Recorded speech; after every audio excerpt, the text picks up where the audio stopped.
spot some of the stars of the future and chat with the man charged with their development, legendary Exiles front rower Neil Hatley. We get into the Irish spirit as we check the reaction speeds of some of the more senior members in a thoroughly unprofessional way, and we chat to head coach Toby Booth about the highs and lows of the season and about the excitement of chasing that semi-final spot. And Neil Hatley is one of the most capped players in English Premiership history. It's that experience which equips him perfectly to mentor and tutor the raft of players coming through the London Irish Academy. What is your key role and responsibility in it? Well, I look after basically the entire program, but I work more specifically with what we call the goal group, so the top ones 16 to 18 in our EPDG, and then once they're in the academy, we try and improve their lifestyle and try and develop them as a professional rugby player over the first sort of year, 2 years that they're in the program. The last few weeks, the academy boys have been doing really well in the first side, and I think it's helped. You know, Booty hasn't been afraid to pick them. So we've spoken to the master. Now it's time to meet a couple of his pupils. Guy Armitage, James Gibson, 20 years of age, and you're playing Premiership Rugby in the pack as well. Yeah, it's been brilliant, especially coming up against some of the guys I've been playing against. So playing against Henry Furey last week, and yeah, it's great. Can't complain. Because you got the added weight, pressure, advantage, whatever way you look at it, of having some fairly successful brothers in the side as well. Do you feel that pressure? Not really right now, because they're quite a few years older than me.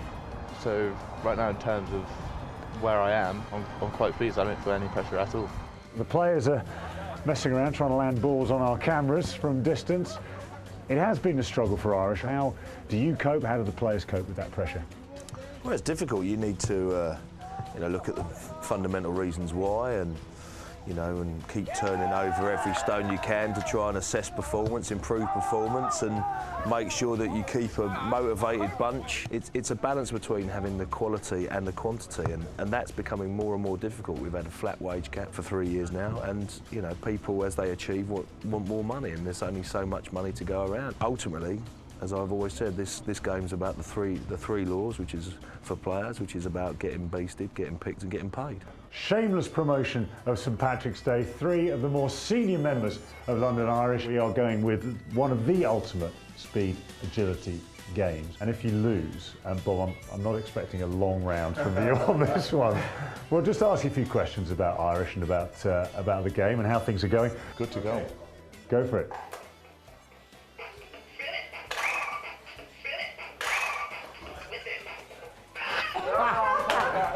The look of concentration in your face was astonishing. What is the worst trick that you can talk about that you played on a player? If you leave your phone lying around, might do one of the other boys that put my number in as his agent and said, look, we've got a big 3-year deal on offer for you in France.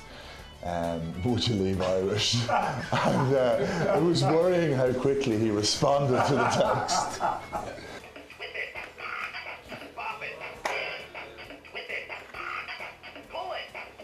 Ah, dear, three, an improvement of 1.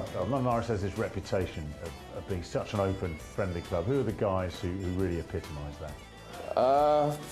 Well, I'd probably look no further than 2 guys sitting next to me. I mean, Mups has definitely brought a bit of island culture since he's been here, and I think that's flown right the way through the squad. Might be here a while, boys. Okay.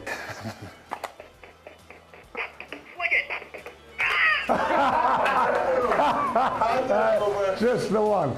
What do you bring to this club? When I got here, the culture was already there. I think in the club and in the squad, I think Islanders are known for having a bit of a laugh and always doing things with a smile on their face.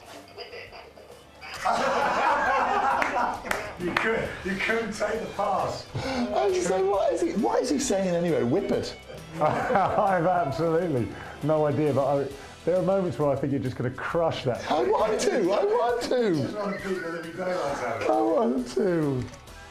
The Aviva Premiership is back into full swing a week after next, when London Irish will be hoping to celebrate their St. Patrick's Day match with a big win over the season surprise package, the Exeter Chiefs. You, of course, can keep up to date with the highs and lows of your club as they head into round 18 right here on Aviva Behind the Badge.